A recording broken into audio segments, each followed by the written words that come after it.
Hey everyone, it's Megan here from Megan Makes Do, and today I'm going to show you how to do part 3 of the Madigan Mystery Crochet Along. Okay, so you should have finished parts 1 and 2, and you'll have 4 different triangles right now ending on row 36. So now we're going to stop here. This is our corner, and we're going to be working straight across. And in order to do that, we're actually going to be decreasing at the beginning of each row. So I'm going to go ahead and take my stitch marker out. You can see I haven't quite finished that last stitch of row 36.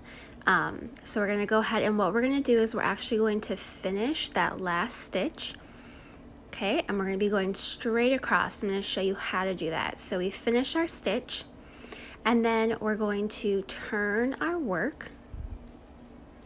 So flip the whole thing over, and then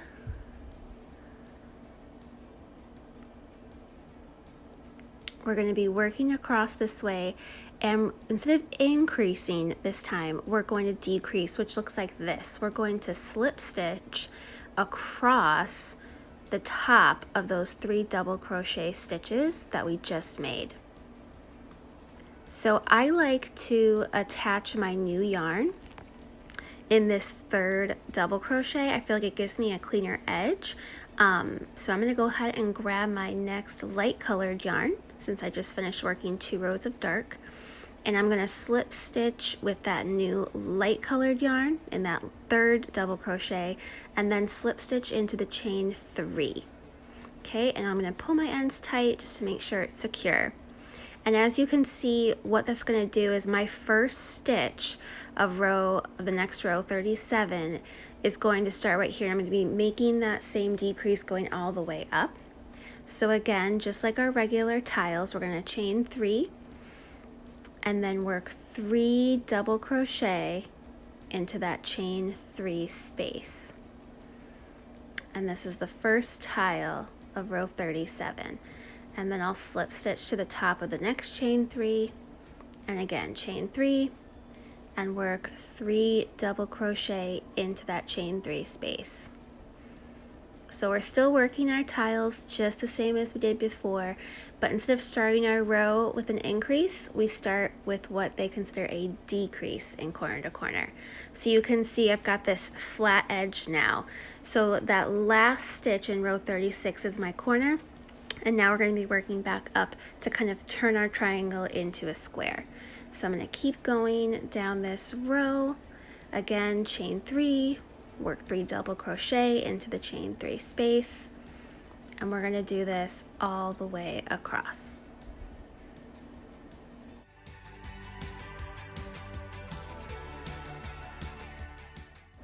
Okay, so here I'm almost to the end. I'm going to again work another tile, which is a chain 3 and 3 double crochet into the chain 3 space, and then I'm going to slip stitch to this chain 3 space to join, and then I'm going to chain 3, again work 3 double crochet,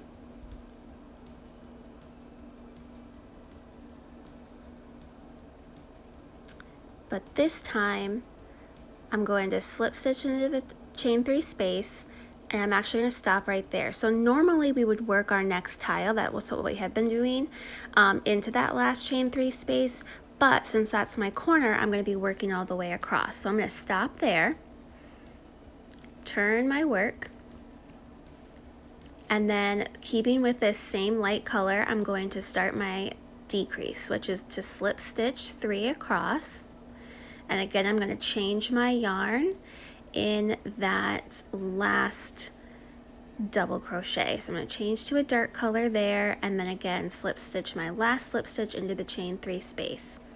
Then I'm going to start my row by chaining 3 and working 3 double crochet into that first chain 3 space. And this is the start of row 38. And again, slip stitch to the chain 3 space to join, and then start your next tile.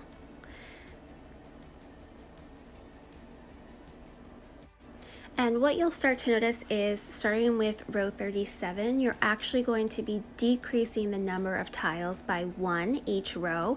I know it's going to kind of look like you're decreasing on both sides since we're going to be starting to make those straight edges across. But if you actually count out your tiles, row 37 will have 35 tiles, row 38 will have 34 tiles, and so on and so on. So you'll be decreasing by 1 every row from here on out until you get to 1, and we're going to be making that side just straight up and down, but again still working diagonally corner to corner like we normally do. So here we are at the end of row 38, and I'm going to show you how I'm working my last 2 tiles.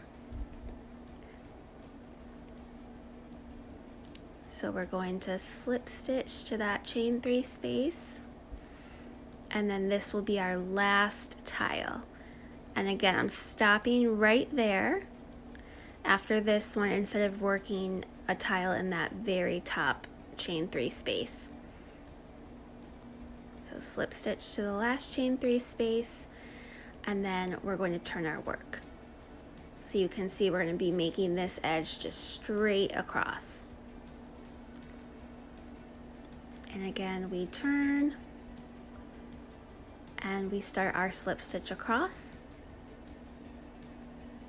And since we're already working with the dark color and our next row is a dark color, we don't need to change colors right here. So I can just go ahead and continue working this row all the way across, same as before.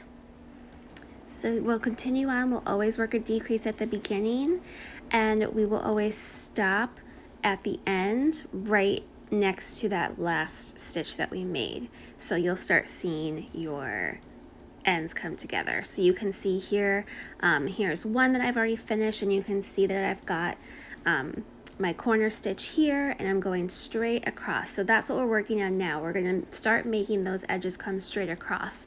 So we're no longer going to be increasing, we're going to be decreasing, and again we're going to do that on all 4 of our triangle pieces. So remember, at the beginning of each row for part 3, you're going to be decreasing by working those slip stitches across, and you're always going to stop your row 1 tile short of where you did before. So that'll be the end of part 3.